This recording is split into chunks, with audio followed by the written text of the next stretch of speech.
జనసేన గుర్తు గాజు glass TDP కూటమికి గట్టిగా గుచ్చుకోబోతోంది. ఈ ఎన్నికల్లో జనసేన వల్ల వచ్చే లాభమేంటో కానీ ఇప్పుడు జరుగుతున్న పరిణామాలతో నష్టమే ఎక్కువ జరిగేలా ఉంది. దీనికంతటికీ కారణం జనసేన గాజు గ్లాస్ గుర్తు కావడం గమనార్హం. టీడీపీ, జనసేన, బీజేపీ పార్టీల్లో టికెట్లు దక్కని ఆశావహులు పలుచోట్ల రెబల్స్ గా మారిన సంగతి తెలిసిందే. దీంతో ఆ నేతలతో కూటమికి పెద్ద తలనొప్పే వచ్చి పడింది. అదెలాగంటే కూటమిలో భాగంగా జనసేనకు దక్కిన 21 అసెంబ్లీ, 2 పార్లమెంటు స్థానాల్లో పోటీ చేస్తోంది. ఇదివరకులాగా తమకు గాజు గ్లాస్ గుర్తే కావాలని ఎన్నికల కమిషన్ ను కోరడంతో గ్రీన్ సిగ్నల్ వచ్చేసింది. ప్రచారం కూడా చేసుకుంటూ వెళ్తున్నారు. సో ఇప్పటి వరకు అంతా ప్రశాంతంగా ఉన్న నామినేషన్ల విత్డ్రా గడువు ముగిసిన రోజే పెద్ద గండమే వచ్చి పడింది.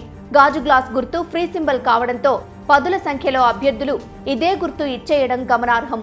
గాజు గ్లాసు గుర్తు మరెవరికీ కేటాయించొద్దని కూటమి నేతలు పదే పదే ఈసీకి విజ్ఞప్తి చేస్తున్నా నామినేషన్ల విత్డ్రా ముగిసిన నిమిషాల వ్యవధిలోనే రెబల్స్, ఇండిపెండెంట్లకు ఇవ్వడం విచిత్రంగా ఉంది. దీంతో కూటమి నేతలు మరోసారి కోర్టును ఆశ్రయించారు.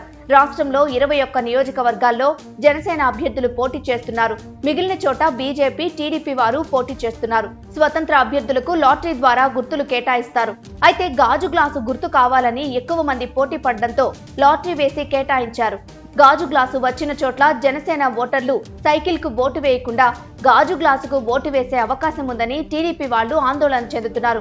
ఇప్పటికే విజయనగరం మాజీ ఎమ్మెల్యే, ఇండిపెండెంట్ అభ్యర్థి మీసాల గీత, మైలవరం స్వతంత్ర అభ్యర్థి వల్లభనేని నాగపవన్ కుమార్, విజయవాడ సెంట్రల్లో ఆంధ్ర రాష్ట్ర ప్రజాసమితి అభ్యర్థి గొల్లపల్లి ఫణిరాజ్, టెక్కలిలోని స్వతంత్ర అభ్యర్థి అట్టాడ రాజేష్, కాకినాడ జిల్లా జగ్గంపేట స్వతంత్ర అభ్యర్థి పాఠంశెట్టి సూర్యచంద్ర, పెదకూరపాడులో ఎమ్మెల్యే నంబూరి శంకర్రావు కుమారుడు నంబూరి కళ్యాణ్ బాబు, గన్నవరంలో స్వతంత్ర అభ్యర్థి వల్లభనేని వంశీమోహన కృష్ణ, అనకాపల్లి పార్లమెంట్ అభ్యర్థిగా బరిలో ఉన్న దళిత బహుజన పార్టీకి చెందిన వడ్లమూరి కృష్ణ స్వరూప, మంగళగిరిలో రావు సుబ్రహ్మణ్యం, మదనపల్లె ఇండిపెండెంట్ అభ్యర్థి షాజహాన్లకు ఆయా నియోజకవర్గాల్లో గాజు గ్లాసు గుర్తును దక్కించుకున్నారు.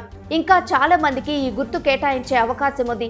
దీనివల్ల ఆయా నియోజకవర్గాల్లో పవన్ కళ్యాణ్, జనసేన అభిమానులు టీడీపీకి కాకుండా ఇండిపెండెంట్ గా పోటీ చేస్తున్న వ్యక్తికి ఓటు వేసే అవకాశాలే ఎక్కువ.